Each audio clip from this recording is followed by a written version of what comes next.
How do you guys balance the conversations of players evolving as they start to age, mixing in some of the younger guys, changing the kind of style of play by adding in Chris Paul?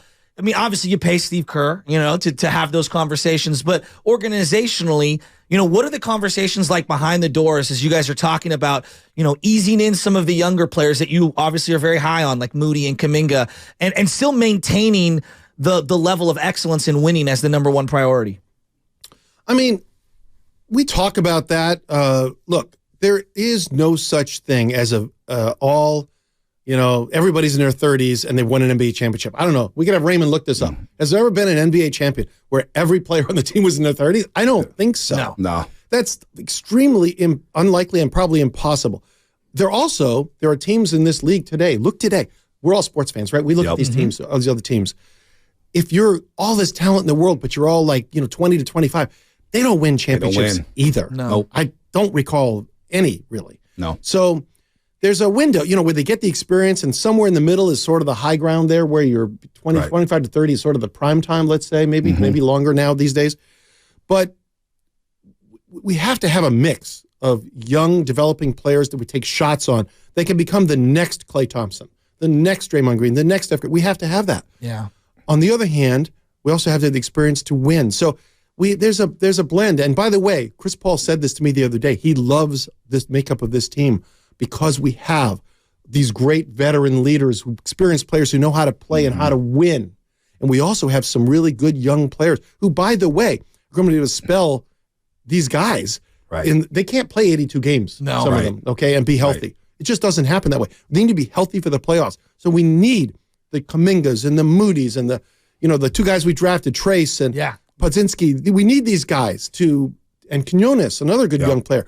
We need these guys to develop, and we need them to contribute minutes and to keep us, like them winning games. These last preseason games were really important. Yep. I know you say, well, preseason doesn't matter. I think it does. Winning, every time you go on the court, you should try to win. I believe that. And they won those games. And you know who won those games at the end? Those young guys. Yeah. That's important. No, that is. Kuminga was good. It's kind of a couple years ago during the championship run where they had those big wins without the starters there. Damian Lee and, of course, Jordan Poole and Jonathan Kuminga contributing. Remember that game in South Beach, Miami, when you guys were down, up, down. We'll go back and win that basketball game. We have Joe Lacob, the owner of the Golden State Warriors, live in studio here on the Morning Roast on 95.7 The Game. Now, I remember you came to studio a few years ago and you talked about Klay Thompson. He was coming back from rehab. You said, Klay Thompson's not playing in another uniform. Now, you brought him up because he has a contract coming up here. Would you have felt better if you had got the deal done, the extension done before the season, or do you anticipate that being a distraction at all during the course of the season? Well, I hope it's not a distraction. I mean, we're not in control of this. I mean, there's two sides to every negotiation. Mm-hmm. We want him back. He wants to be back. It's kind of like Draymond. Right. I think you guys, everyone needs to just chill a little bit.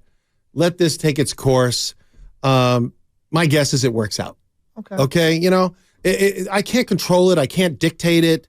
You can't dictate it. Right. Fans can't dictate it.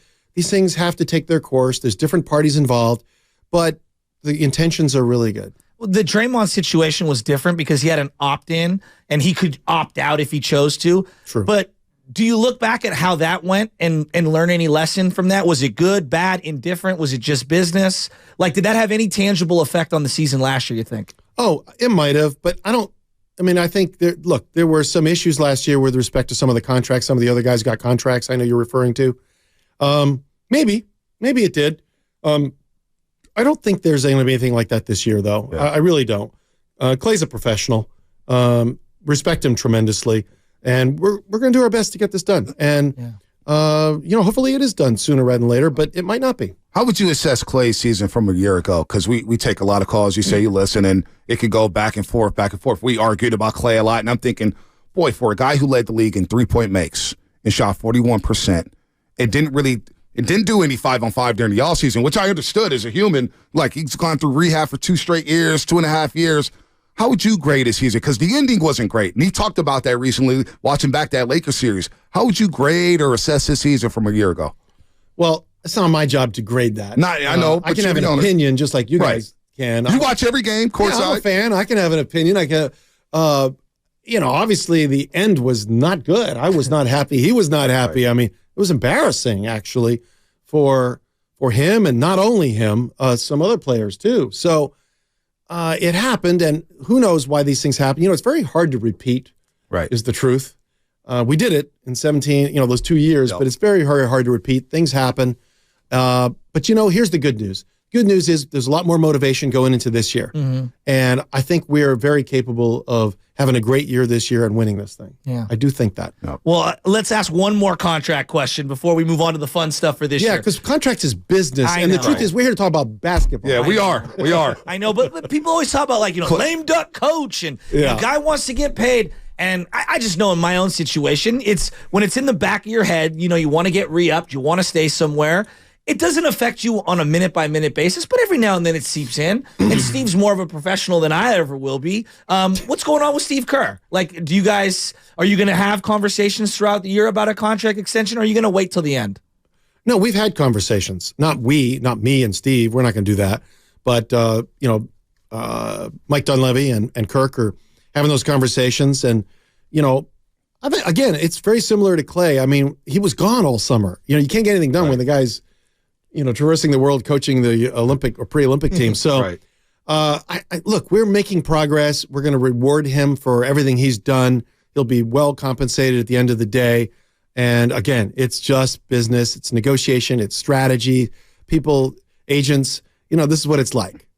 And so I would not read too much into any of that. Steve is the ultimate professional. Yes. And by the way, Steve, my experience with Steve is he is not necessarily, we're all, motivated by money a little bit, but I don't think that's really his motivation. Yeah. I don't. I think he wants to do a reasonable thing. Right. We want to do a reasonable thing, and I wouldn't worry about it.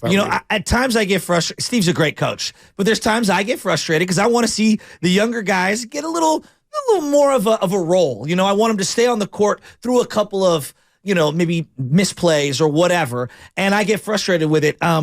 Do you expect him to give Jonathan and Moses Moody maybe a little more leeway to play through some of the mistakes this year? I'm not the coach, so it's his job to determine rotations, who starts, which is another question you might ask. No, I don't care. We can't. I'm just saying, I don't care who finishes. Finishing, starting, whatever. Right. He's the coach, and he's a pretty damn good one. Right. So great one. So let's let him do his job along with his staff and figure that out. And year 3 tends to be a big year for players. They make jumps. Yeah. And I think the first 3 preseason games have looked pretty good for particularly Jonathan and Moses. They're playing really well. Yeah. And, I kind of expected that, to be honest with you. I think Steve expected that. And we got to see how everybody meshes, obviously. But I'm very positive about those guys. And I think they're going to have big years. No, I think a lot of fans didn't want to see J.K. traded. Once Jordan Poole got traded, we're thinking, oh, no, it's J.K. next. Jonathan Kuminga, that is, because he's a special talent. Guy who could guard on the perimeter, could finish at the cup, get to the free throw line. Some of that missing element that you guys didn't have last season and finishing in the paint, I think that's going to be big and very imperative for this team moving forward. Real quick, before we get back to the basketball team, you also made some big headway talking about business, right? We're on the subject of business. WNBA is now coming back to the Bay Area, and you've already guaranteed a championship, which is pretty cool. And I'm holding to it. Raymond's over there probably shaking his head. No, that's cool. We love that. We can hold you to it if it doesn't happen. No, seriously, did you have a hand in the San Jose Lasers back in the day? Yeah, I had more than a hand. I had my wallet. Hand on wallet. So it didn't work out in the Bay Area, and I always thought this was a hotbed for women's basketball. Lacob does fail every now and then, and I did fail, I guess you could say. I was actually the largest shareholder in the league. I believe I own 30% of that whole league. Wow, American basketball. And league. the San Jose Lasers, the team, the local franchise. And I loved the idea of women's basketball. I thought it was ready at the time. Right. I was in venture capital business. Thought I could. In the 90s, we were pretty on top of the world. Thought I could do anything. Right. And the truth of the matter is, we did, but the NBA got involved. Decided that it wasn't going to let women's basketball go to anyone else. And, within 3 years, we were kaput. And I lost money. We failed, I guess you could say. But it wasn't a failure, actually, long-term, because I got to know people in the NBA. And ultimately, many years later, led to getting involved with knowing David Stern and Adam and wound up buying the Warriors. So it really had an important role for me personally. And I believed in women's basketball then. I think that the league has struggled over a number of years, for sure. We lost some teams in that league, and playing in the summer was kind of hard. And the NBA, it's a lot of the NBA teams who controlled some of the teams didn't like working in the summer, right? That was an addition to their job. So I think there were some issues that had to be overcome. It's taken longer than people would have liked, but women's basketball, in my opinion, has really started to ascend. Women's sports have started to ascend. Skyrocket. Do you think that and I think it's ready in a big way, and we're ready. So I think it's a great merger of opportunity for all of us. And we're going to do this, and we're going to do it right, and this league is going to take off, and it's going to be a big deal. Well, you already have 3,000 deposits, right? 3,000 season tickets deposits. People sign up for season tickets already. That's more than most teams in the WNBA. And I'm floating this. Chasky knows if we're saying this out there. Not only the WNBA, I think is going to thrive here. I've been asking for years, why don't we have a WNBA team? Because I covered high school sports, and girls basketball is huge out here. Huge. It's great humongous. Location for and so great location. And so when you think about that WNBA team being here at Chase Center playing basketball games, what about the women's Final Four? You got all these events happening at Chase Center, concerts. You got a boxing event coming up with Devin Haney December 9th. Can you imagine that? Boxing in the Bay Area. I love boxing. Yeah, he knows I love boxing in the Bay Area. We're ready for it. And now, women's Final Four, because you had March Madness a couple years ago, and I thought having the draw that you had. I think it's a great idea. I'm going to write that down. Write it down. All-Star game, too. Fonte says... No, I don't know still, but don't give us credit, because we'll brag about it all day long. From a marketing standpoint, though, and just a brief aside, the fact that the women, for the majority of them, stay 4 years in college, and then now with the NIL and social media being what it is, it feels like they, similar to college football, have a baked-in audience and a market share that maybe men's college basketball doesn't necessarily have right now. I think it's a really advantageous spot from a business perspective. I think it makes a lot of, look, from a business perspective, which is how you started this question. Yeah. I think this makes a lot of sense for our organization. Yeah. We understand basketball. We understand how to build these businesses. We have the facilities in place that we now have time tested. Right. We know how to do this at Chase. We have the Oakland facility, which is going to be one of the best practice facilities in the entire WNBA. And the sport is on the rise. Yeah. Women's soccer, women's sports are on the rise. The sponsors, from a business perspective, are all interested in being involved in something like this. And for good reason. It's a really good sport. There's a lot of more better players than there used to be. Have you been watching the women's Final Four? The Caitlin Clark. Did you see what happened in Iowa recently? Yeah, 56,000 people at the stadium, football stadium. Yeah. Open up your eyes. Take a look, fans. Look what's happening. It's happening. It's happening right before your eyes. Women's sports, women's basketball, about to take off a big way, and we're going to help it. Yeah. Caitlin Clark, we're getting ready to raise a jersey out here in the Bay Area. Well, I'm ready for him to buy the San Francisco Giants right now. I mean, I was going to clap that at some point. The A's fans are asking him, please, God, ask him to buy the A's. You've done buy the orange and black.